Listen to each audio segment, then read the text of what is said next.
창세기 6장 5절부터 우리 성경 봉독하도록 하겠습니다. 창세기 6장 5절에서 18절 말씀입니다.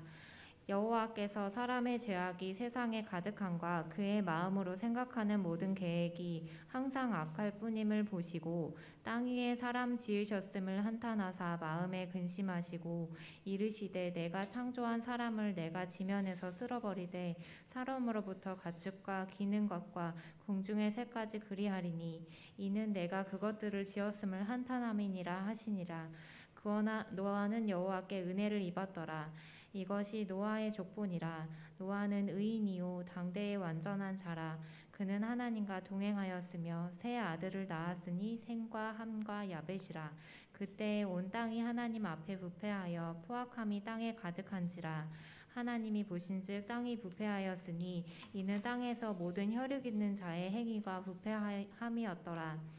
하나님이 노아에게 이르시되 모든 혈육 있는 자의 포악함이 땅에 가득하므로 그 끝날이 내 앞에 이르렀으니 내가 그들을 땅과 함께 멸하리라. 너는 고페르 나무로 너를 위하여 방주를 만들되 그 안에 칸들을 막고 역청을 그 안팎에 칠하라. 내가 만들 방주는 이러하니 그 길이는 300규빗, 너비는 50규빗, 높이는 30규빗이라. 거기에 창을 내되 위에서부터 한 규빗에 내고 그 문은 옆으로 내고 상중하 3층으로 할지니라. 내가 홍수를 땅에 일으켜 무릇 생명의 기운이 있는 모든 육체를 천하에서 멸절하리니 땅에 있는 것들이 다 죽으리라. 그러나 너와는 내가 내 언약을 세우리니 너는 내 아들들과 내 아내와 내 며느리들과 함께 그 방주로 들어가고. 아멘. 여러분, 이 말씀을 하나님께서 우리에게 주시는 말씀으로 받으시겠습니까? 제자리에 앉아주시기 바랍니다. 자, 서로 인사하겠습니다. 자, 사랑합니다. 사랑합니다. 감사합니다. 네, 축복합니다.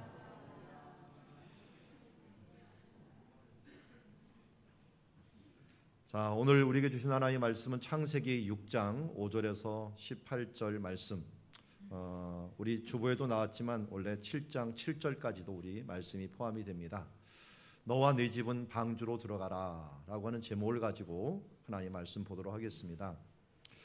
우리가 돌아보건대 어떤 사건들은 역사의 흐름을 뒤바꿔 놓기도 했습니다. 산업혁명이라는 것도 있었고요. 그리고 우리가 우리 세대에 있었던 인터넷 혁명이 일어나기도 했습니다. 그런데 이제 4차 산업 대혁명이 일어나기 시작했습니다. 그것이 저기 오른쪽에 일러스트로 해놨지만 우리 눈에도 보이지 않는 바이러스로 인해서 우리가 4차 산업 대혁명이라고 하는 이 부분들에 접하게 되었습니다. 어떤 작은 일들 또 어떻게 보면 큰 일들이 역사를 바꿔놓기도 합니다.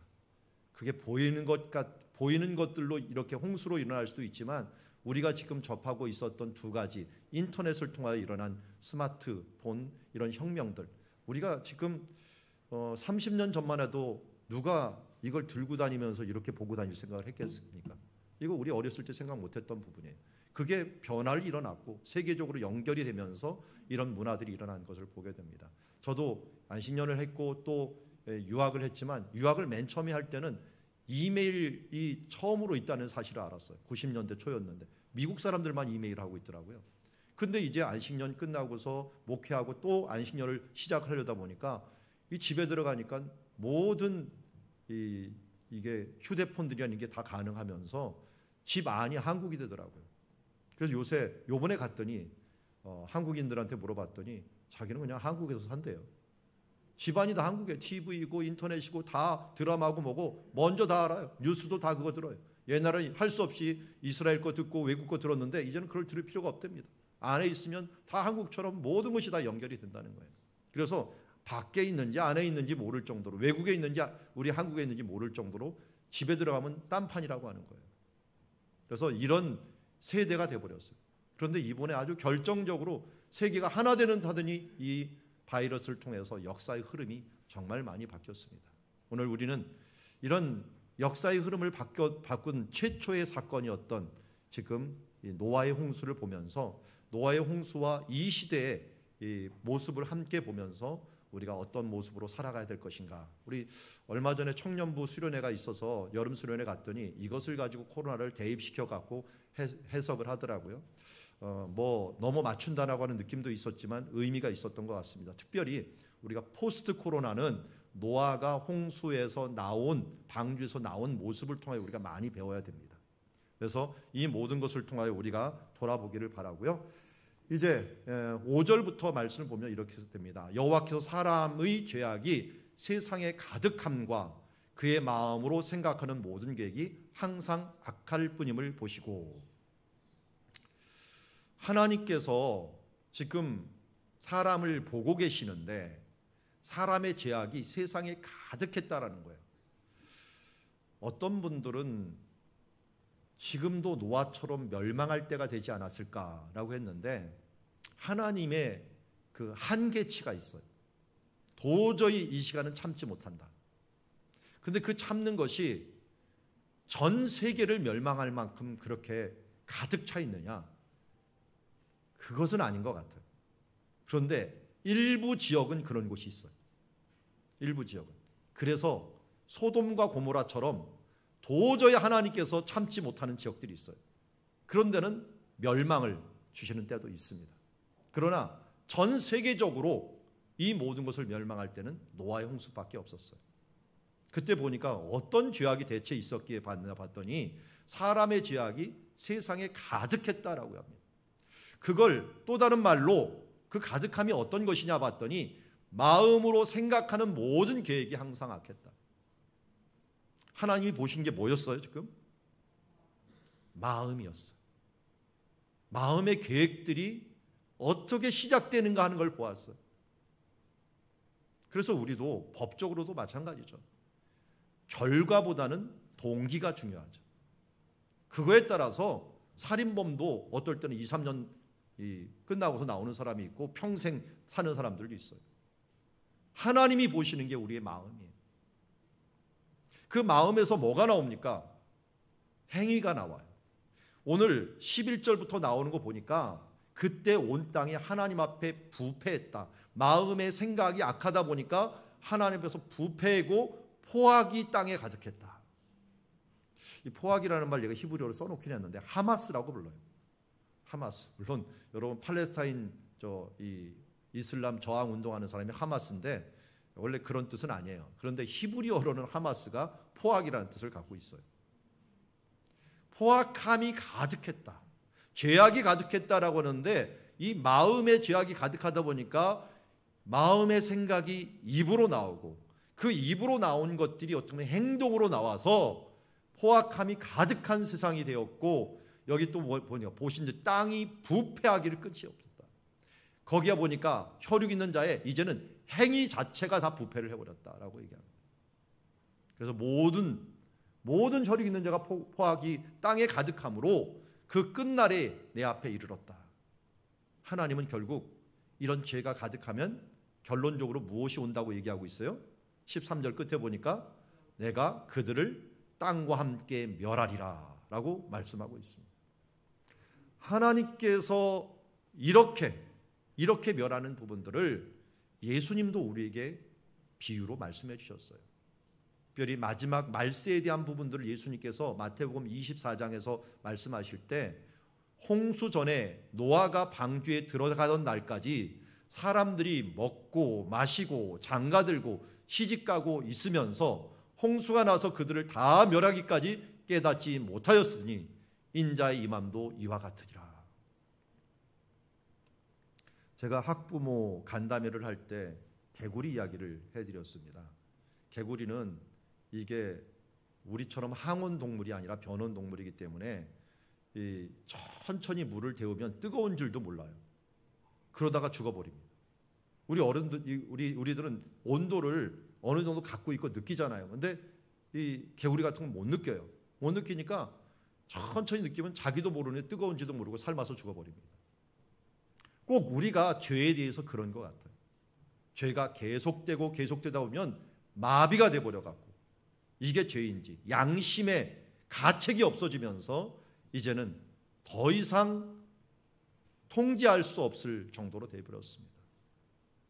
이번에도 뉴스를 보면은 뭐 31살밖에 안 됐다는 이기영이라는 그 친구라고 해야 되나요? 이 사람은 이게 마비가 돼버린 것 같아요. 한 번 살인을 하고 나니까 두 번, 세 번 살인이 아무것도 아닌 것처럼 나아가고 하는 이런 유형들이 우리 가운데 발전을 하게 되는데요. 이상하게 마약도 마찬가지다 그러더라고요. 한 번 성공하고 나면 두 번, 세 번 하면 안 걸리겠지 하다가 어설프게 걸려버린다고 하더라고요. 죄가 계속 장성을 하면은 결국 사망을 낳을 수밖에 없다는 걸 이 땅에서 말해주고 있습니다. 그 사망은 하나님께서 우리에게 주시는 이 멸망이라고 할 수가 있겠죠. 그래서 죄는 마음에서 시작을 한다. 마음에서. 근데 여기서 이 마음에서 시작하기 때문에 죄라고 하는 게 뭡니까? 하나님을 떠난 거예요. 한마디로 우리가 어떤 게 죄냐? 하나님을 떠나서 생각하는 모든 게 죄입니다. 그래서 무슨 일을 하든지 죽게 하듯 하라고 했는데 먹든지 마시든지 무엇을 하든지 하나님의 영광을 위하여 하라고 하는 것이 우리가 죄를 짓지 않기 위해서라는 거예요. 내 마음대로 행하는 게 다 죄입니다. 하나님을 떠나서 내 생각대로 행하는 모든 것들, 왜? 의인은 없나니 하나도 없어요. 우리 가운데 죄악이 가득하기 때문에 하나님의 통제를 받지 아니하면 우리는 죄악 가운데 빠질 수밖에 없는 존재입니다. 왜 이렇게 말씀 기도합니까? 우리 인간이라는 자체가 성경에서 말하기를 다 죄인이라고 말하고 있기 때문에 그렇습니다. 하나님의 통제를 받지 못하고 하나님의 그 말씀으로 붙들림을 받지 않으면 우리는 죄악 가운데 살다가 노아의 홍수 때와 다른 바 없이 항상 마음으로 생각하는 모든 계획이 악할 뿐일 수밖에 없다는 사실들을 잊지 말아야 됩니다. 여기서 하나님께서는 이러할 때 땅 위에 사람 지으셨음을 한탄했다라고 합니다. 한탄하다라는 말이 제가 원어로 보니까 좀 희한한 말이에요. 한탄하다, 슬퍼하다 이런 말이 있는데 후회하다라는 말이 있어요. 그래서 예전 성경에는 후회했다. 하나님이 어떻게 후회를 해요? 하나님이 완전하신 분인데 아니 후회하면 완전하신 분이 아니죠. 근데 이 단어가 나함이라고 하는 단어를 써요. 나함이라는 게 여러분 잘 알지 선지자 나훔 선지자 아시죠? 나훔 선지자의 그 어근하고 똑같아요. 나훔이라는 말이 여기 제가 밑에 사진을 나왔는데 이 사진 노장로님 여기 어디입니까? 이스라엘 갔다 온 지가 오래돼 갖고 기억이 잘 안 나시죠? 예. 여기가 나훔 그랬으니까 제가 좀 추정을 해야 되는데 예. 가버나움입니다. 가버나움. 예수님의 본 사역지가 가버나움이에요. 그래서 예수님의 본 동네라고 얘기했어요. 그래서 위로의 마을이라는 뜻이에요. 근데 나움은 위로입니다. 위로. 근데 이게 능동태로 쓰일 때는 위로인데 수동태로 쓰일 때는 후회예요. 단어가 수동과 능동이 완전히 틀려버리는 뜻이 되어버리죠. 하나님이 그러니까 여기에서 이게 위로, 예수님은 우리의 위로자로 보내주셨는데 사람들에 대해서는 어떻게 하는 거예요? 위로가 아니라 슬픔, 후회가 가득한 거예요. 우리가 하나님의 슬픔 때문에 하나님께서는 우리를 위로하기 위해서 예수 그리스도를 보내주셨다는 것입니다. 지금도 우리를 향하여 하나님은 나훔하고 계십니다. 슬퍼하고 계시고 한탄하고 계십니다. 왜요?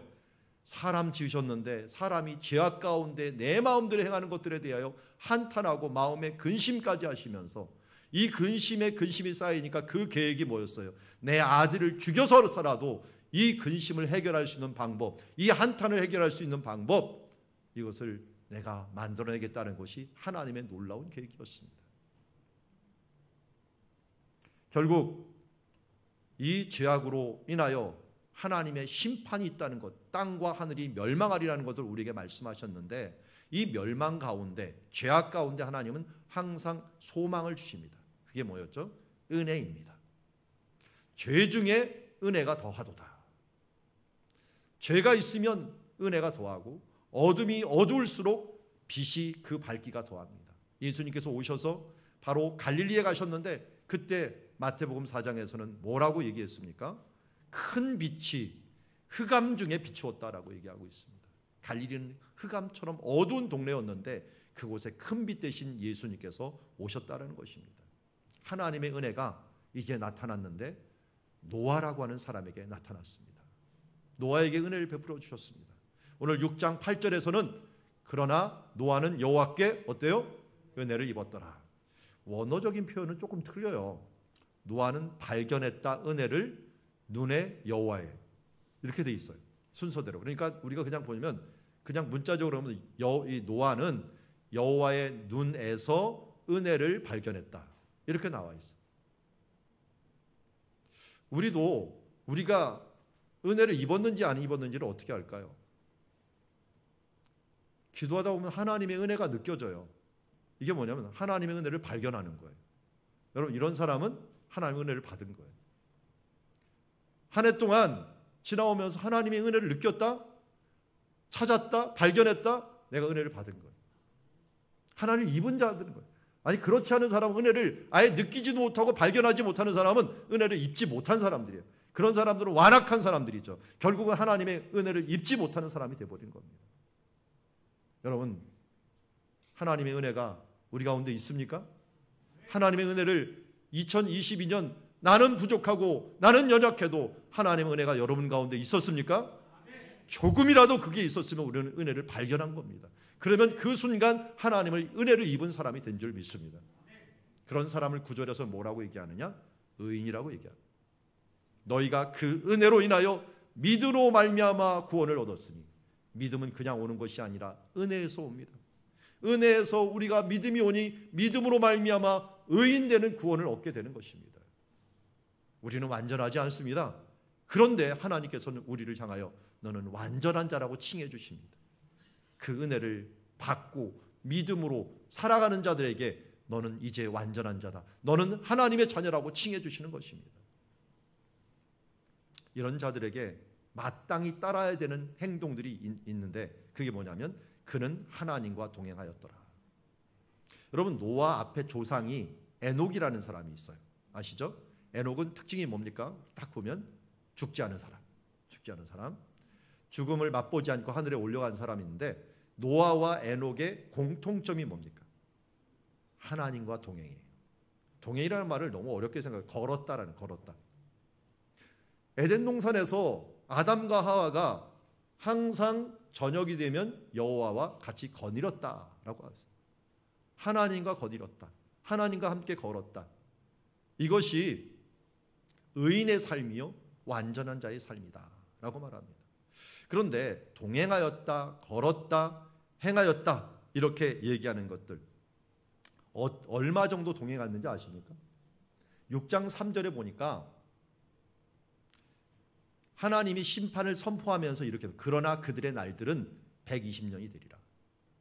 조금 어려운 문제라서 다루진 않았는데, 네피림이라고 하는 하나님의 자녀들과 세상의 여자들이 합쳐갖고 이게 혼합된 네피림이라고 하는 이 타협된 신앙인이 나왔는데, 결국은 하나님이 이들을 멸망할 수밖에 없는데 내가 120년의 여유를 주겠다라는 거예요. 그러니까 노아는 방주를 몇 년 동안 지었다고 할 수가 있어요? 120년을 지은 거예요. 그러니까 노아가 대단한 것은 여기 베드로전서 3장 20절에 보니까 노아의 날 방주를 준비할 동안 하나님이 오래 참고 기다리실 때 복종하지 아니하는 자들이라고 얘기합니다. 참 성경은 하나님께 초점을 맞추고 있다 보니까 하나님이 120년 동안 참은 것에 대해 초점을 맞추지만, 저는 인간이다 보니까 노아한테 한번 초점을 맞춰봤어요. 하나님은 전능하신 분이니까 110년 참는데 나는 120년 동안 참을 수 있을까? 말 한마디 듣고 여러분 120년 동안 방주 준비할 수 있겠어요?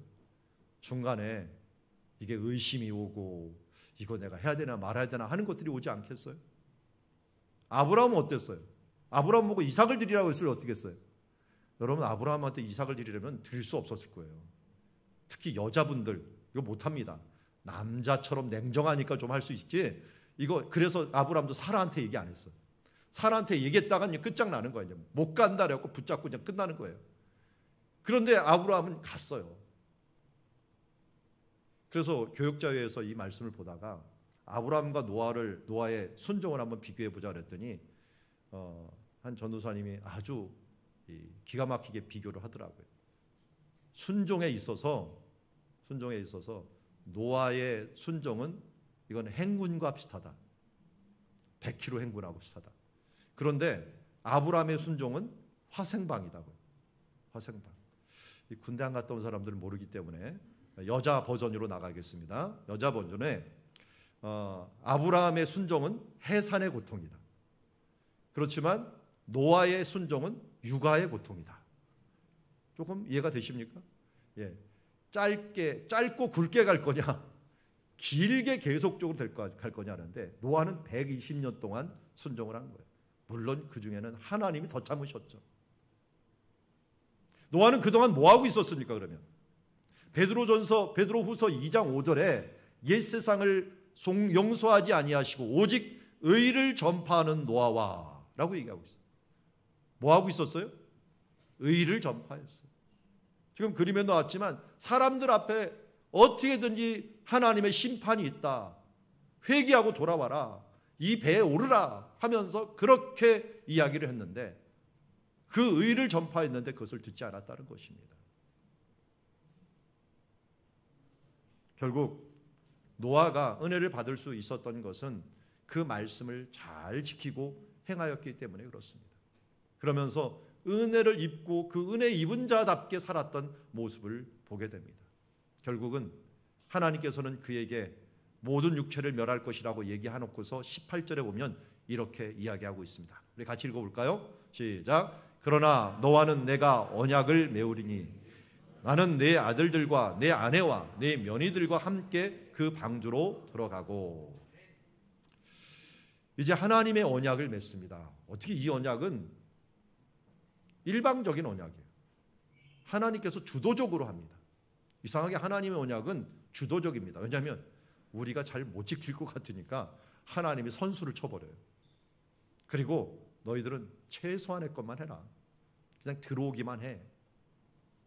우리도 예수님께서 어떤 언약을 맺으셨습니까? 새 언약이. 우리 성찬식을 했지만 우리 어제 성찬식을 했던 그 언약이 무슨 언약입니까?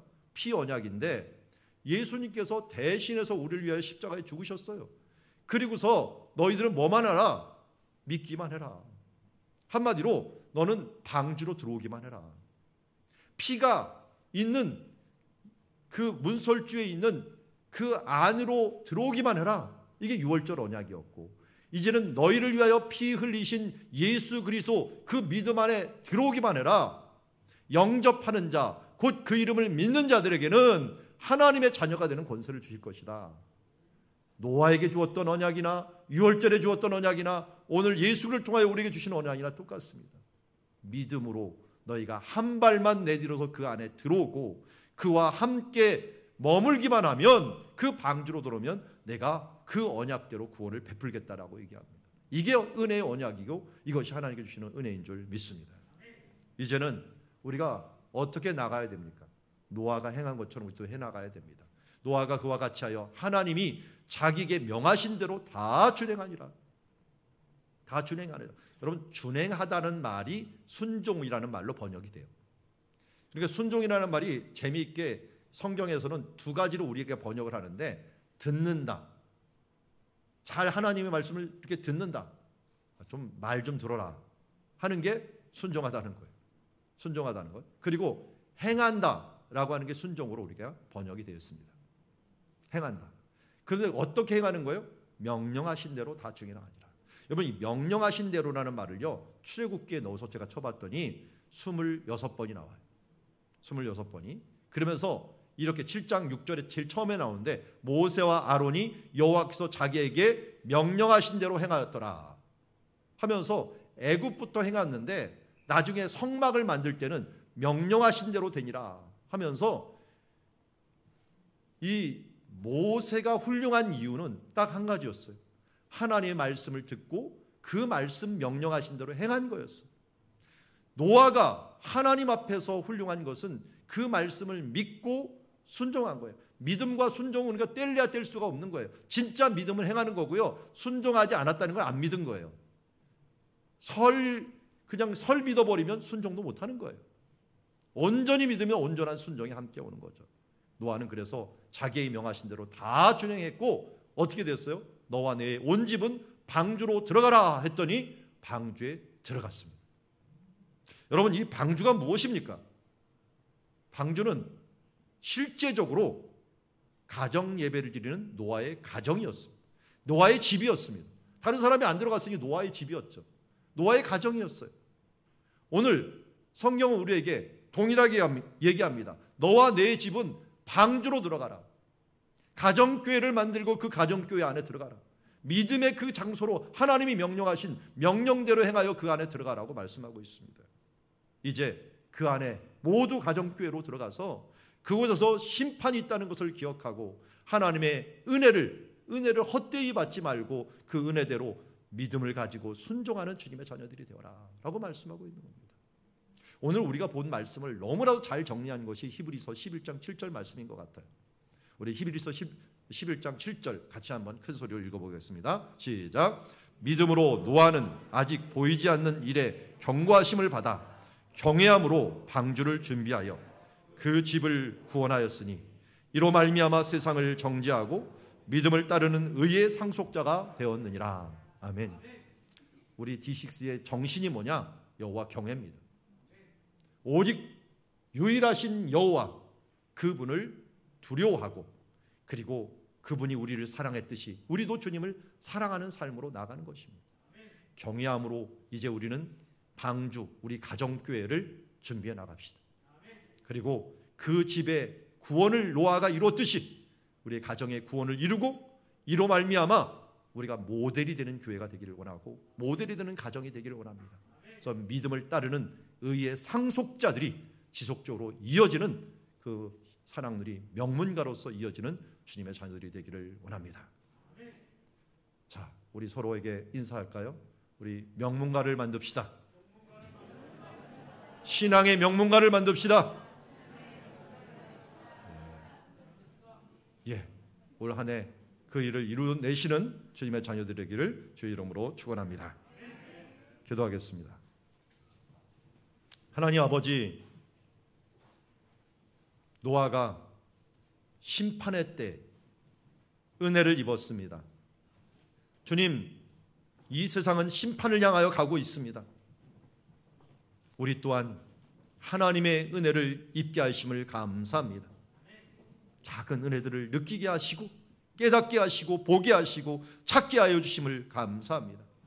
이제 그 은혜의 자리로 더 깊이 나아가 주님께서 주시는 말씀을 믿고 명령대로 준행하는 주님의 가정 되게 하여 주시옵소서.